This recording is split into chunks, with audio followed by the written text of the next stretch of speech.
नमस्कार, मैं हूं संजय शर्मा। आप देख रहे हैं 4 PM न्यूज नेटवर्क। मैं लगभग आधी रात को ये लाइव कर रहा हूं क्योंकि एक बहुत बड़ी खबर आ गई है जिसने पूरी दुनिया को चिंता में डाल दिया है। खबर ये है जिसकी आशंका जता रही थी कि ईरान ने अपना बदला लिया है। अमेरिका ने बड़े घमंड के साथ, बड़े अभिमान के साथ ईरान को हल्का समझते हुए बम डाले थे। ट्रंप ने उसी शान के साथ, उसी घमंड के साथ कहा था कि हमने ईरान को जमींदोज कर दिया, सब तबाह कर दिया। लेकिन अब ईरान ने पलटकर कतर एयरबेस पर हमला कर दिया है, जो अमेरिका का सबसे बड़ा एयरबेस माना जाता है अमेरिका के बाहर। जो रिपोर्ट्स आ रही हैं, पहले मैं आपको रिपोर्ट पढ़ के बताता हूं। जो चैट जीपीटी ग्रुप पे रिपोर्ट्स हैं वो ये है कि ईरान ने कतर के अल उदैद एयरबेस पर मिसाइलों से हमला कर दिया है। यहाँ बड़ी संख्या में अमेरिका के सैन्यकर्मी मौजूद हैं। ईरान इन हमलों को अमेरिकी हवाई हमलों के जवाब में एक शक्तिशाली और सफल प्रतिक्रिया बता रहा है, जो हाल ही में ईरान के परमाणु हथियारों के केंद्र पर किए गए थे। ईरानी ने सरकारी मीडिया ने इन हमलों की पुष्टि की है। इसमें कहा गया है कि ये 3 ईरानी परमाणु स्थलों पर हाल में किए गए अमेरिका और इजरायली हमलों के सीधे जवाब में है, हमने बदला लिया है। अल उदैद एयरबेस कतर में ये सबसे बड़ा अमेरिकी सैन्य स्थापना है और मध्य पूर्व में संचालन के लिए एक रणनीतिक केंद्र है, जिसमें लगभग 10,000 अमेरिकी सैनिक हैं। आप घटना ध्यान से सुनिए, जहां मिसाइलों पे हमला हुआ है वहां 10,000 अमेरिकी सैनिक हैं और ईरान ने ये हमला किया है। रिपोर्टों से पता चलता है कि ईरान के बेस पर कई मिसाइलों, लोग बता रहे हैं कि ये मिसाइलें 6 से या 10 तक संख्या है, इनको दागी गई हैं। दोहा और लुसेर कतर में जोरदार धमाके सुनाए गए हैं और कई सारी मिसाइलें हवा में देखी गई हैं। कतर ने बढ़ते तनाव के तौर पर अपना हवाई क्षेत्र अस्थायी रूप से बंद कर दिया। अभी तक क्या हानि हुई इसकी रिपोर्ट नहीं मिली है, क्योंकि तुरंत की घटना है ये। और अमेरिका के पश्चिमी दूतावासों, जिसमें अमेरिका भी शामिल है, उन्होंने कतर में अपने नागरिकों को तुरंत कहीं सुरक्षित जगह पे जाने की सलाह दी है कि तुरंत वो बंकर या जो भी सुरक्षित जगह हो, अमेरिका ने कहा वहां तुरंत चले जाएं। लगातार ये तनाव बढ़ रहा है और इसके बाद दुबई की उड़ानें भी प्रभावित हो गई हैं। United airlines, air Canada, Singapore airlines, air France, KLM समेत कई अंतर्राष्ट्रीय एयरलाइंस ने दुबई और इस क्षेत्र के अन्य गंतव्यों के लिए उड़ानें रद्द कर दी हैं। ब्रिटिश एयरवेज ने भी शुरू में दुबई और दोहा के लिए उड़ानें निलंबित की थी। हालांकि ये उम्मीद है कि सोमवार से शुरू होने वाली थी, लेकिन बंद कर दिए गए हैं। कतर ने अपना हवाई क्षेत्र बंद कर दिया है, यूएवी प्रभावित हुआ है और इसके बाद लगातार ये मामला बढ़ता जा रहा है कि शायद ये और बढ़ेगा मामला। ईरान के इस हमले ने ये चिंता बढ़ा दी है कि क्या अब ये तृतीय विश्व युद्ध की शुरुआत है? क्या अब दुनिया उस तरफ बढ़ रही है जिस तरफ दुनिया दो हिस्सों में बट गई है? लेकिन ईरान ने जिस तरह कतर पर हमला किया है, उसने अमेरिका की नींद उड़ा दी है। अमेरिकी राष्ट्रपति ट्रंप को एहसास हो रहा होगा, इजराइल को एहसास हो रहा होगा कि जिसने ईरान को छोटा समझने की कोशिश करी, उस ईरान ने अमेरिका के पसीने छुड़ा दिए, धूल चटा दी। आखिर ये सब हुआ क्यों? यह हुआ इसलिए कि अमेरिका अपनी विस्तारवादी नीतियों से, जो पहले इस तरह की विध्वंसक कार्रवाई कर चुका था, उसने ईरान को बहुत छोटा और बौना समझा। आपको याद होगा इराक पर भी इस तरह हमले किए गए थे। कहा गया था कि सद्दाम हुसैन कुछ रासायनिक हथियार बना रहे हैं, पूरा तबाह किया गया इराक को और बाद में पता चला कि ऐसा कोई वेपन्स मौजूद नहीं है। बड़ा सवाल यह है कि यह कौन लाइसेंस देगा कि कुछ बड़े शक्तिशाली देश परमाणु बम बना लें और कुछ बाकी देशों को बनाने ना दें। ईरान पर जिस तरह इजराइल और अमेरिका ने हमला किया, उसके बाद दुनिया की चिंता बढ़ी कि अमेरिका अगर इसी तरह गुंडागर्दी करता रहा तो दुनिया का क्या होगा। चीन, रूस, उत्तर कोरिया, तमाम देश, बड़े बड़े देश ईरान के साथ आ गए। जो ईरान से कभी नाराज रहते थे वो भी ईरान के पक्ष में आ गए, क्योंकि अमेरिका ने गुंडागर्दी की सारी हदें लांघ दी। चलते हैं राशिद जहीर के पास, जो लगातार इस विषय पे स्टडी कर रहे हैं। ईरान और इजराइल दोनों देशों के पत्रकारों के वो संपर्क में हैं, जानने की कोशिश करती हैं कि अमेरिका के इन एयरबेस पर हमला कितनी बड़ी तबाही ला सकता है दुनिया में। सीधे आपको ले चलते हैं राशिद जहीर के पास। राशिद जी, आधी रात को जो खबर आई है, इसने पूरी दुनिया के होश उड़ा दिए हैं। ईरान ने जिस तरह 6 से 10 मिसाइलें जो अभी तक की सूचना आई है, उसपे कतर एयरबेस पर दागी है, जहां 10,000 अमेरिकी सैनिक रहते हैं।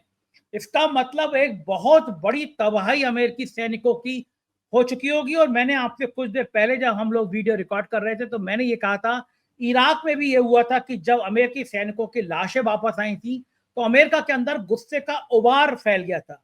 ये ट्रंप साहब की बेवकूफी का नतीजा है कि आज अमेरिकी सैनिक अगर हताहत हुए हैं, रिपोर्ट अभी आना बाकी है, तो ये माना जाएगा ये ट्रंप की गुंडागर्दी, ट्रंप की तानाशाही का नमूना है। और लोग ईरान की हिम्मत का दाद दे रहे हैं कि वो अमेरिका से भी झुका नहीं। उसने पूरी दुनिया को दिखा दिया कि दम हो बाजुओं में तो लड़ाई किसी से भी हो सकती है। आपका क्या मानना है, क्या जानकारी है आपके पास? संजय सर, कतर के अलावा इराक की में अंदर भी बैलिस्टिक मिसाइल मारे गए हैं, वहां पर भी इसकी अमेरिका की बेस है। ये खबर साथ में है। और इस समय ट्रंप साहब जो है, जो अल जजीरा की खबर में देख रहा था आपके बात करते समय, वॉर रूम के अंदर बैठे हुए हैं। दुनिया वाकई अब मेरे ख्याल से इस मुहाने पे पहुंच जाएगी कि उनको कोई ना कोई स्टैंड लेना पड़ेगा। जिस तरह की यहाँ पर आधिकारिक रूप से तो ये 19 बेसिस हैं जो पूरे मिडिल ईस्ट में है, लेकिन 12 जो बेसिस हैं वो बहुत बड़ी हैं। और सबसे बड़ी बेस जो है वो मैं आपको बताऊं, वो बहरीन में है, ना कि दूसरी जगह। कतर में भी काफी अमेरिकी रहते हैं। और आज सुबह के अखबार अगर आप देखेंगे, तो कतर में और बहरीन के लोगों को, इराक के लोगों को एडवाइजरी जारी कर दी गई थी। बड़े बड़े अखबारात ने इस बात को छापा था, क्योंकि इस बात की खबर थी कि सऊदी के अंदर जो बेसेस हैं, वहां पर भी कुछ इनके जहाज उतरे हैं। हालांकि मैं कतर की बात बताऊं, परसों मैंने शायद खबर बनाई भी थी, अचानक कतर से जो है वहां के जो जहाज रुके हुए थे, जो बेसिस पर होते हैं, वो वहां से अचानक जाने लगे थे। अमेरिका को शायद इस बात की भनक हो गई थी कि शायद कोई ना कोई हमला हम पर होने वाला है, और फिर एडवाइजरी भी जारी कर दी गई थी। लेकिन ये उम्मीद दुनिया नहीं कर रही थी कि ईरान इस समय कई मोर्चों पर खोल देगा। क्योंकि लड़ाई का एक तरीका ये होता है संजय सर, कि जब किसी से लड़ाई होती है तो 1 to 1 ही जो लड़ाई करता है वो बेहतर होता है। हिटलर भी इसीलिए मारा गया था कि उसने 3 फ्रंट खोल दिए थे, फ्रांस रशिया के साथ साथ। तो बहरहाल अब ये ईरान ने अगर ये काम किया है, तो मुझे तो सिर्फ और सिर्फ इस बात की एक भनक लग रही है कि आज शाम जो मुलाकात हुई है हमारे टाइम के मुताबिक, वहां तो सुबह थी खैर, पुतिन से जो मुलाकात हुई है वहां के विदेश मंत्री की, उसके बाद जब पुतिन का बयान आया था, मैंने पिछले लाइव में भी आपके सामने कहा था कि पुतिन ने कहा कि तुम्हारा और हमारा एनेमी एक है। इसराइल को एनेमी नहीं मानता है पुतिन, पुतिन मानता है अमेरिका को एनेमी। अपना दुश्मन सबसे ज्यादा अमेरिका को मानता है। तो उस समय शायद पुतिन की तरफ से ऐसा कौन सा भरोसा दिया गया है कि ईरान ने स्ट्रेटेजिक इतनी बड़ी, मतलब एक, मैं समझता हूं कि अगर लड़ाई को जितना मैं देखता हूं या जितना थोड़ी छोटी मोटी समझ है, एक समय में कई जगह हमले कर देना अकलमंदी की पहचान नहीं होती। लेकिन गारंटी की बात है कि रशिया या कहीं ना कहीं से चीन से कोई मैसेज ऐसा आया वाया रशिया, कि जिसकी वजह से अब इराक में भी और दोहा यानी कि कतर के अंदर भी ये हमले कर दिए गए हैं। वहां वीडियोस मैंने भेजे हैं, देखिए अगर लगेंगे। उसके अंदर दोहा के अंदर जो वहां का जो विदेश मंत्री है और प्रधानमंत्री दोनों एक ही हैं। उन्होंने कुछ इंटरसेप्ट करने की बात भी की है, कुछ उनके पास भी अपने अपनी चीजें होती हैं। और कतर ही है जो थोड़ा सा अभी विमान भी दिया था अमेरिका को, आपको याद होगा जब ये आए थे, बहुत भारी विमान बनाया गया था वो। हालांकि वो ट्रम्प साहब खुश हो रहे थे, लेकिन वो विमान पुराना था और वो बनाया गया था उर्दुगान के लिए, तो वो उनको चेप दिया गया था। तो उन्होंने कहा चलो आप ही ले जाओ ये। तो बहरहाल वो अब कतर पे जो ये इस तरह की बैलिस्टिक मिसाइल मारी गई है ईरान की तरफ से, वो यही वजह है कि ये अब मिडिल ईस्ट के अंदर जो इसकी 12 बेसिस बहुत एक्टिवली काम करती हैं, उन पर शायद ईरान जो है हमले करना शुरू करेगा। क्योंकि ईरान ने अभी शाम के समय यही कह दिया था कि हम किसी भी सूरत में अमेरिका के उस जवाब को, उस बात का जवाब जरूर देंगे। वहां के सुप्रीम लीडर की तरफ से भी बयान आया था। हालांकि आपने पहले ही बताया पिछले प्रोग्राम में कि बातचीत की मेज पर आना चाह रहा है इस समय इसराइल, लेकिन चूंकि ईरान के ऊपर हमले आज भी हुए हैं, ईरान की फोर्डो पर भी हमले हुए हैं, कल भी हुआ था अमेरिका, तो अमेरिका को भी वो जवाब देना चाहता है। जबकि अमेरिका हमला करने के बाद बिल्कुल पीछे चला गया था, वो सोच ये रहा था कि बस मेरी वाहवाही हो गई, अब बात खत्म हो जानी चाहिए। लेकिन अब ऐसा हो नहीं पा रहा है। अब ये मिडिल ईस्ट के अंदर सर मैं आपको बताऊं, धीरे धीरे धीरे धीरे बढ़ती चली जाएंगी। मैं आपको एक बात और बता दूं, परसों मैंने एपिसोड बनाया था, हमारे दर्शक जानते हैं, एक बुजुर्ग है इराक में सिस्तानी जैसे इस्लामिक स्कॉलर्स, उन्होंने अमेरिका को परसों बहुत जबरदस्त तरीके से ये कहा था कि कल हाँ परसों, कि अगर आप इस प्रकार से एक्टिवली रोल अदा करते रहेंगे तो इराक में आपको रहने नहीं देंगे। हालांकि इराक के अंदर इनका इरादा यह था कि हम किसी न किसी तरीके से निकलेंगे, और निकलने की बात भी की गई थी। और इराक के जो सूडानी साहब हैं, उन्होंने भी 6 महीने 8 महीने पहले अमेरिका से कहा भी था कि अपनी बेसिस को खत्म कीजिए, अदरवाइज यहाँ पर हमले होंगे।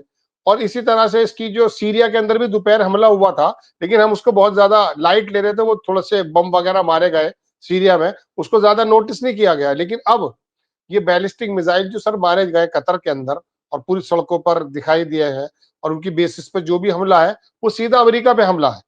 और ट्रम्प साहब के बारे में जैसे मैंने कहा, मेरे पास फोटोग्राफ्स भी अल जजीरा ने छापा था, वो वार रूम के अंदर बैठ गए। उनका मकसद यही है कि अब आखिरकार ये लड़ाई शुरू तो कर दी है सर, लेकिन अब इसका कहाँ अंजाम होगा ये अंदाजा नहीं किया जा सकता, क्योंकि रशिया किसी भी सूरत में यूक्रेन को बहुत जल्दी खत्म कर सकता था।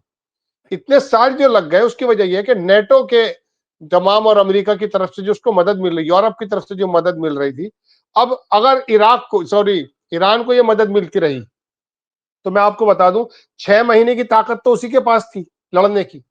और इसराइल की ताकत जो है 12 दिन की बताई गई थी अभी पिछले अमेरिकी अखबारों में, कि अमेरिका अगर हट जाता है तो उसके पास सिर्फ 12 दिन के गोला बारूद बचा है। 11वां दिन आज है, और 11-12 दिन से पहले पहले उसने जो है मुज़ाकरात की बात करनी शुरू कर दी थी। उसने कह दिया था हम जो है गजा पे जुल्म करते रहेंगे, आप लोग तो हट जाओ, चूंकि पूरा का पूरा जो है ना इसराइल इस समय बमों की जद में है। अगर वो हमले करता तो ईरान बहुत तेजी से हमले करता है, मिसाइल जबरदस्त है।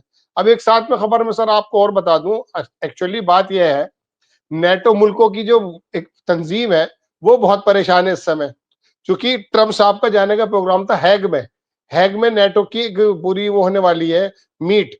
और अगर वो नेटो को भी इस लड़ाई के अंदर झोंक देंगे, क्योंकि उनको डर यही है कि ये लड़ाई जो है अब अमेरिका हमें ईरान के अगेंस्ट लेकर आ जाएगा। और अगर ऐसा हो गया तो देखिए फिर जो है रशिया भी खुलकर सामने आना है, फिर चीन को भी खुलकर के सामने आना है, फिर कोई भी बंदा इसके अंदर ये नहीं रह सकता। फिर वो वर्ल्ड वार 3 जो बात हम सुनते आए हैं कि 2025 में हो जाएगी या जैसा भी चल रहा है। एक आदमी ने, जो इसराइल का बादशाह है, उसने पूरी दुनिया को किस अपने मकसद पे, अपने पॉलिटिकल सर्वाइवल पर कहां पर लाके खड़ा कर दिया है, पूरी दुनिया देख रही है। अब कतर में ये हमले जो है ना, कतर के हमले थोड़ी ना है, ये तो अमेरिका के हमले हैं। अब बहरीन पर भी हो जाएगा, अब सीरिया में भी हो जाएगा, इराक में मैं आपको बताई ना हो चुका है। अब बैलिस्टिक मिसाइल अभी 6 बाप बता रहे हैं, 3 जो है इराक में मार दी गई हैं, और वहां लोग सड़कों पर हैं। अच्छा, हैरत की बात यह है कि अमेरिका के लोग भी सड़कों पर हैं सर, हाँ, ट्रंप वो के भी विरोध खिलाफ, कर रहे हैं। हाँ, वो भी विरोध कर रहे इसराइल हैं। के अंदर नेतन्याहू के खिलाफ। मैं अभी देख रहा था वहां पे मोरक्को के अंदर पूरी दुनिया के जो आम लोग हैं वो ईरान के या गजा के पक्ष में हैं। लेकिन समझ में नहीं आ रहा कि ये देश को चलाने वाले जो लोग हैं ये किस तरफ दुनिया को ले जाना चाहते हैं। जी, मैंने एक लाइन पढ़ी थी कि इस समय दुनिया की तमाम बड़े बड़े देशों के शासक या देशों की बड़े बड़े देशों की सत्ता पागलों के हाथ में है। और मैं इसका उदाहरण लाइव देख रहा हूँ। किसी भी बेगुनाह की मौत बहुत दुखद होती है। युद्ध कभी भी किसी वार्ता का स्थायी समाधान नहीं होते। राशिद भाई, मैं तो आपसे ये और पूछना चाह रहा हूँ, अभी 3 या 4 दिन बाद मैं दुबई जाने वाला था। फिलहाल ये बताइए, आगे बात करने से बढ़ने से पहले, कि आज की मैं देख रहा कि बहुत सारी फ्लाइटें कैंसिल हो गई हैं। तो इस माहौल में दुबई और बाकी कुछ मुल्कों में और दौरा करने वाला था मैं। जाना ठीक है या नहीं ठीक है? सर 2 घंटे पहले यूएई ने भी तो अपनी एयर स्पेस बंद कर दी है। सीरियस मैं अब पूछ आप रहा हूँ कि समझ वहां लीजिए कि वो जब, आप हाँ सोचो दुबई की एयर स्पेस बंद हो जाए, कितनी बड़ी बात है। भारत और पाकिस्तान के युद्ध में जो एयर स्पेस बंद नहीं हुई थी, वो फ्लाइटें, बाकी सारी फ्लाइटें लखनऊ से 3 घंटे टाइम ले रही, लेती थी, वो 4.5 घंटे लेने लगी। केवल दुबई की जो फ्लाइट थी, फ्लाइट दुबई या एमिरेट्स की जो फ्लाइट दिल्ली से चलती हैं, वो ही 3 घंटे में पहुंचा रही थी। क्योंकि वो एयर स्पेस अगर पाकिस्तान से भी होके जाता था तो दुबई ये निश्चिंत था कि उसकी फ्लाइट पे कोई उंगली रखने की हिम्मत नहीं करेगा। वो दुबई की भी फ्लाइटों का रद्द हुआ है। एक वीडियो आया है जो आज के हमले का, दिखाते हैं अपने दर्शकों को, फिर बातचीत जारी रहेगी। ये वो कतर का, यही देखिए किस तरह कतर बेस पे ये हमला हुआ है। और ये मिसाइलें आप देख रहे हैं, 10,000 अमेरिकी सैनिक हैं यहाँ पे। आप सोचिए, संख्या सोचिए कि 10,000 अमेरिकी सैनिक जहां हैं। ईरान की हिम्मत और हौसला देखिए, और 82 साल के इंसान की हिम्मत देखिए। अगर उसके यहाँ कोई बम गिरा है तो उसने मिसाइलों की लाइन लगा दी है। हम तो राशि जी 6 और 10 कह रहे थे, लेकिन ये तो बहुत ज्यादा दिखाई दे रही है संख्या में। यानी एक बहुत बड़ा हमला किया गया है कतर एयरबेस पर, जहां पे 10,000 से ज्यादा सैनिक मौजूद हैं। अब धीरे धीरे ये खबर और बाहर आएगी कि वहां कितने हताहत हुए हैं, लेकिन ये अमेरिका की संप्रभुता को, अमेरिका की सत्ता को, अमेरिका के घमंड को सीधा चुनौती दी है ईरान ने कि अगर तुम हमारे यहाँ 3 बम डालोगे तो हम तुम्हारे यहाँ जहां हजारों सैनिक रहते हैं वहां हम मिसाइल डालेंगे। अमेरिका को समझ में आया हुआ ईरान कोई घास मूली नहीं है कि आप जिसको दबा देंगे, जिसको खत्म कर देंगे। एक बहुत बड़ी चुनौती पूरी दुनिया में सामने आ गई। राशिद, ये जो मिसाइलें हम देख रहे हैं, ये तो कहीं बड़ी संख्या में, इसका मतलब अगर ये वहां एयरबेस पे गिरी हैं तो बहुत बड़ी तबाही होने की उम्मीद है। सर बिल्कुल सही कह रहे हैं आप। हालांकि मैं आपको कतर के बारे में थोड़ा बता दूं कि इस पूरे मिडिल ईस्ट के अंदर जब भी नेगोशिएशन हुआ है, कतर एक बहुत छोटा सा मुल्क है, लेकिन उसने सिफारतकारी के झंडे गाड़ दिए थे।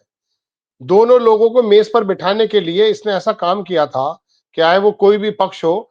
तो कतर हालांकि बीच में जब नाराज हो गया था एक बार कि मैं इसके अंदर मध्यस्थता नहीं करूंगा, तो दोनों लोगों ने इसको मनाया भी था। कतर से ईरान की कोई दुश्मनी नहीं है। अलबत्ता यूएई की जो आप बात कर रहे हैं, यूएई तो बराबर इसराइल को अभी परसों तरसों एक जहाज दवाइयों का इसराइल पहुंचा है।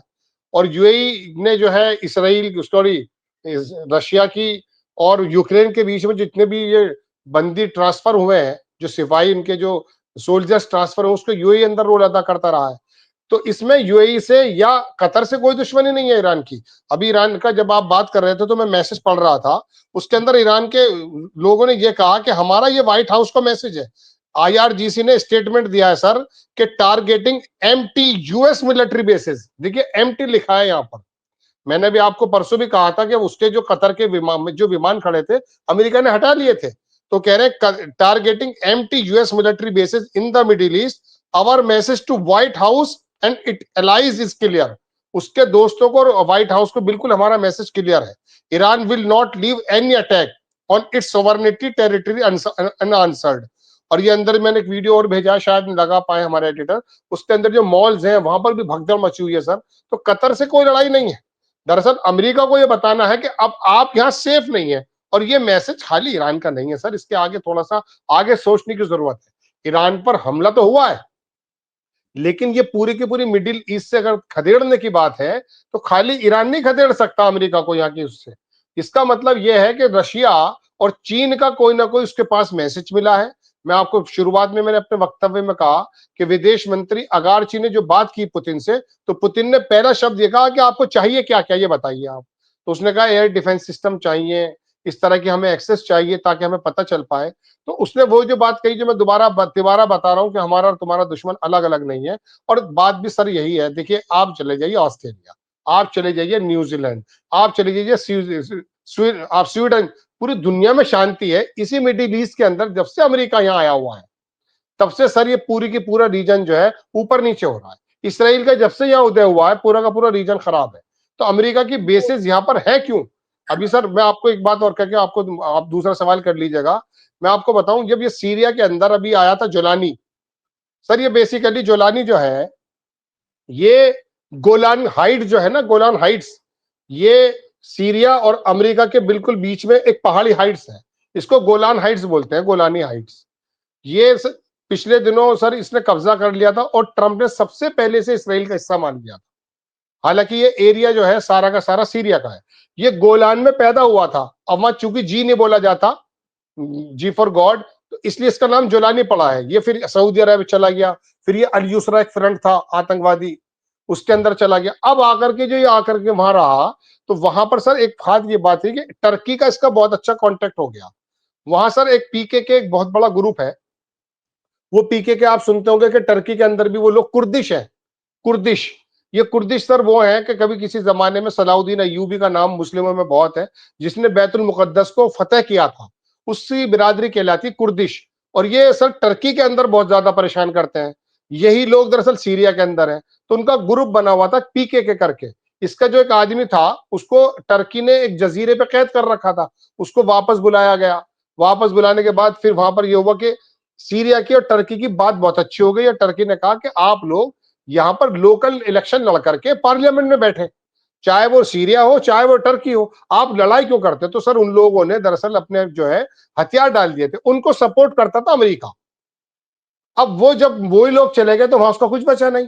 तो सीरिया के अंदर 2,500 ही ट्रूप्स है, लेकिन वहां से हटाने का अमेरिका ने प्रोग्राम बना लिया था, क्योंकि उससे हाथ से निकल गया सीरिया। तो ऐसे ही सारी की सारी जगहों पर इन्होंने लोकलाइज से बात करते हैं। आज ही अगर ईरान की मैं आपसे बात करूं, तो अमेरिका ईरान के अंदर जो विपक्षी पार्टियां हैं उनसे बात कर रहा है ताकि रिजीम चेंज हो। क्योंकि आज सुबह ट्रम्प ने जो अपने प्लेटफॉर्म जो उनका ट्रूथ है उस पर जो उन्होंने लिखा है, उन्होंने कहा कि देखिए ईरान जो है मीगा, वो मेगा है ना, make again America great again, उन्होंने कहा मीगा, मेक ईरान ग्रेट अगेन जब बनेगा जब वह रिजीम चेंज होगी। अब वो रिजीम चेंज करने के लिए इसराइल ने और अमेरिका ने काम ये किया कि जो ईरान के अंदर उनके प्रतिद्वंदी लोग हैं, विपक्ष के लोग हैं, उनको साधना शुरू किया। सर हैरत की बात यह है, दुनिया इस बात को जानती है कि 1950 में ये जो न्यूक्लियर जो तमाम का तमाम तंसीबात है, ये अमेरिका ने ही ईरान को दी थी और कहा था कि ये चूंकि सोवियत संघ से लड़ने के लिए, मिडिल ईस्ट के अंदर जो है अपना स्थापित करने के लिए ये न्यूक्लियर की परमाणु तंसीबात उसने दी और आज उसको खत्म करने की बात कर रहा है। सर ये जो बात कहते हैं ना, वो जो रजा पहलवी है, जो पहले वहां पर बादशाह हुआ करता था ईरान में, हमें अपने दर्शकों को 1 मिनट के लिए बता दूं जो ईरान के बारे में जान भी लेंगे। ईरान सर पहले विश्व युद्ध में 1914 में वहां पर सर एक रजा खान का एक नाम का कमांडर था, वो रजा पहलवी, जो जिसका पोता कह रहा है कि वो जो बादशाह भी था पीछे दिनों, उसका बाप। तो ये रजा खान को दरअसल अमेरिका और इंग्लैंड ने कहा था कि तख्ता उलट दे। उससे पहले एक वहां पर डायनेस्टी थी, कराज बोलते हैं उसको, कराज, कारज भी बोलते हैं, कराज भी बोलते हैं, 130 साल का बड़ी गलत डायनेस्टी थी, उसका तख्ता पलटवाया अमेरिका और इंग्लैंड ने। उस समय तो इंग्लैंड बहुत मजबूत हुआ करता था। अब उसको रजा खान को बना दिया, वहां से रजा पहलवी जो है राजा चला। अब जब ये चला है सर, तो शाह ईरान जो था, जिसको ये जिसका बेटा अब है, उसको फिर बना, फिर जो ये जर्मन के अंदर क्या हुआ, ये जर्मनी की बात करने लगे। वो बोले यार बनाई तो सरकार हमने, और ये हिटलर की बात कर रहे हैं। ये लुफ्तांसा एयरलाइन सुनते होंगे आप, लुफ्तांसा, ये जर्मनी की है।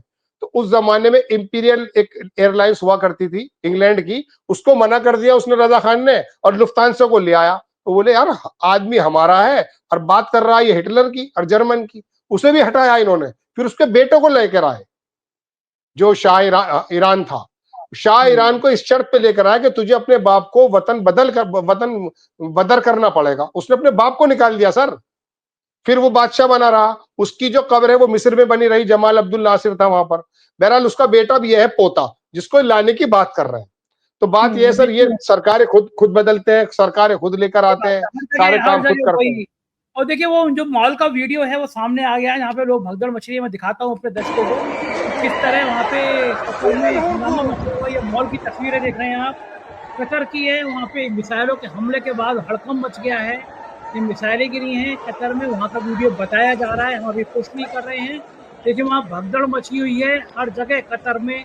अमेरिका ने अपने लोगों से कहा है कि तुरंत वो चले जाएं, उसकी सुरक्षित जगह हो। जाहिर है ये अमेरिका ने एक बड़ा बदला लिए, अमेरिका को एक बड़ा बदला सामने करना पड़ रहा है ईरान का। ईरान ने जिस तरह से अटैक किया है उसकी उम्मीद नहीं थी कि किसी भी रूप से ये भगदड़ का सीन आप मॉल का देख रहे हैं। ये बाकी की जगह की भी खबरें आने लगी हैं। नबारा टाइम्स से खबर आई है कि अमेरिका सैन्य अड्डों पर ईरान का हमला, कतर, बहरीन और कुवैत में गिरी मिसाइलें, वॉशिंगटन में हड़कंप। ईरान के हमलों की अटकलों के बीच कतर की राजधानी दोहा में बम धमाकों की आवाजें सुनी गई हैं। कतर में अमेरिकी सैनिक ठिकानों पर हमला हो गया है और जवाबी हमले बहरीन, कुवैत, इराक में लगातार मिसाइलों में आगे हड़कंप मचा दिया है। मिसाइलों ने दोहा में विस्फोट की आवाजें हैं और ये कतर ने पहली एयर स्पेस को बंद कर दिया। अमेरिका को अंदाजा था कि ठिकाने में हमला हो सकता है। 6 मिसाइलों की बात कर रही है। आउटलेट ने पहले संकेत दिए थे कि तेहरान इस तरह की कर रहा है। अमेरिका सेना पर संभावित हमले के लिए मिसाइल लॉन्चर तैनात किए गए। वाशिंगटन में अलर्ट है। भारत ने भी, ये इंपॉर्टेंट खबर ये कि भारत ने भी मध्य पूर्व के हालात को देखते हुए एडवाइजरी जारी की है। एडवाइजरी में किया गया है मौजूदा को स्थिति देखते हुए कतर में भारतीय समुदाय से सतर्क रहने, घर के अंदर रहने का आग्रह किया जाता है। शांत रहें, कतर के अधिकारियों द्वारा दिए गए स्थानीय समाचार और निर्देशों का पालन करें। दूतावास अपडेट करता रहेगा। यूएई ने भी, संयुक्त अरब अमीरात ने अपना एयर स्पेस बंद कर दिया है। फ्लाइटर रडार ने एक्स पर पोस्ट किया कि उड़ान पतों और हवाई यातायात नियंत्रण ऑडियो के आधार पर यूएई का हवाई क्षेत्र बंद कर दिया गया है। ये कदम ईरान द्वारा कतर और इराक में अमेरिका सैनिक के ठिकानों पर अमेरिका के खिलाफ जवाबी हमले के नाम दिया गया है। ईरान की तस्नीम समाचार एजेंसी रिपोर्ट दी है कि इराक और कतर में अमेरिकी ठिकानों को निशाना बनाकर विजय की घोषणा, ये नाम दिया ईरान ने, विजय की घोषणा नामक मिसाइल अभियान शुरू किया गया है। और इराक में अल बसद एयरबेस पर सैनिकों के बढ़ते तनाव के बीच बंकरों में शरण लेने को कहा गया है। वहीं अधिकांश अमेरिकी मिलिट्री बेस अलर्ट की स्थिति में हैं और इराक में अमेरिका के अल असद एयरबेस पर वायु रक्षा प्रणाली अलर्ट कर दी गई है। कुवैत में सारी उड़ानों को सस्पेंड कर दिया गया है। सीरिया में मुख्य अमेरिकी बेस अलर्ट हो गया है और लगातार पूर्वी उत्तर सीरिया में अमेरिकी सैनिकों की मेजबानी करने वाला मुख्य बेस पूरी तरह पर अलर्ट पर है और जाहिर है कि पूरी दुनिया में हड़कंप मचा हुआ है। राशिद जी, ये एक बड़ी खबर है कि भारत ने भी एडवाइजरी जारी करी है, यूएई का एयर स्पेस बंद हो गया है। आखिरी सवाल कि ये जंग अब क्या तीसरे विश्व युद्ध में बदल सकती है? सर, बात के दौरान मैं आपको ताज़ी खबर और दे दूं कि इसराइल ने बहुत बड़े हमले ईरान पर कर दिए हैं। अभी जब हम आप बात कर रहे हैं, 2 बहुत बड़े धमाके ईरान के अंदर सुनाई दिए गए हैं और वो सीधा-सीधा अब ये लड़ाई शायद किसी के हाथ में ना रहे। अब ये लड़ाई पता नहीं किस जगह बैठेगी, क्योंकि सिफारतकार था ये कतर जो था, सिफारतकारी कर रहा था बीच में। आपको मालूम है कि 4 बार तो मुलाकात मस्कट ओमान में हुई है और कतर बीच में था। सब लोग ये अब वहीं पर, अब जब हमले होने शुरू हो गए हैं और अमेरिका को भी मौका मिल गया है, अब ये लड़ाई का जो है रुख सर अब बहुत ज्यादा शांति से देखने के बाद, हमले होने के बाद मतलब पता चलेगा कि क्या निकल कर आ रहा है। क्योंकि अब तो बस जो मकसद दरअसल इसराइल का था वो पूरा हो गया है। अमेरिका अब अपनी मूंछ को बचाने के लिए, अपने दम को बचाने के लिए सर उसको मजबूरन कूदना ही पड़ेगा। वो जो नहीं चाहता था अमेरिका, वो उसको करना पड़ेगा और वो ये सिर्फ एक आदमी उसका जिम्मेदार है, उसका नाम है नेतन्याहू। क्योंकि उसने शुरू से ही, उसका इंटेंशन ये थी कि अमेरिका को किसी भी तरीके से इस लड़ाई के अंदर ड्रैग कर दिया जाए। वो कामयाब हो गया, लेकिन वो ये अमेरिका के लोग तो समझ रहे हैं, नेतन्याहू, वो ट्रम्प साहब नहीं समझ रहे हैं। इसके अंदर सर एक बात मैं आपको और बता दूं कि इस तमाम हमलों के पीछे और इसको लंबा चलाने के पीछे सर चीन का हाथ, क्योंकि चीन को ही बर्बाद करने के लिए, चीन का साम्राज्य खत्म करने के लिए ये पूरा का पूरा प्लान किया गया था। और अब ईरान को सामने रखकर चीन वो काम करेगा रूस के जरिए कि ये लड़ाई लंबी से लंबी खींचेगी और मालूम नहीं कहां पहुंच जाए। तो ये तो अमेरिका की बदकिस्मती और आम आदमी की बदकिस्मती है कि ये लड़ाइयां जो है ईरान के जरिए चलेंगी। और ये समझ लीजिए कि कितने लोगों की जिंदगी चली जाए, कितने लोगों का जीवन तबाह हो जाए। हमारे भारत के लोग ये सोचते हैं कि नहीं, हमारा पे क्या गुजर रहा है। सर, बात यह है कि जब महंगाई का चाबुक चलेगा और ईरान के अंदर कोई परमाणु हथियार चल गया तो उससे आप और हम अछूते नहीं रह सकते। अभी मैंने जो कल अभी आपसे कहा था कि मल्लिकार्जुन खड़गे ने कहा कि आप विश्व गुरु हो या घर के गुरु, बीच में आइए। मोदी जी को भी बीच में आना चाहिए, अपनी बात को बताना चाहिए। 140 करोड़ लोगों का देश है भारत, अपनी जरा प्रेजेंस दिखानी चाहिए उसके अंदर। जी बिल्कुल ठीक बात है। राशिद भाई, आप भी अलर्ट पे रहिएगा, कोई बड़ी घटना होगी तो रात में हम लोग फिर लाइव करेंगे। बहुत बहुत शुक्रिया इस अपडेट को देने के लिए। आप सुन रहे थे पूरे दुनिया के हालातों का जायजा। क्या हालात हो गए हैं, दुनिया खतरनाक मोड़ पर पहुंचती हुई नजर आ रही है। सुरक्षित रहिए, आप भारत से बाहर जिस भी इलाके में अपने घर पे रहिए, सुरक्षित रहिए। दुआ कीजिए कि ये युद्ध खत्म हो। युद्ध कभी भी किसी के लिए भी हितकारी नहीं होते। दुनिया को युद्ध नहीं, बुद्ध चाहिए, शांति का पैगाम चाहिए। आप भी दुआ करिए कि दुनिया में बहुत जल्दी शांति कायम हो। शुक्रिया, थैंक यू।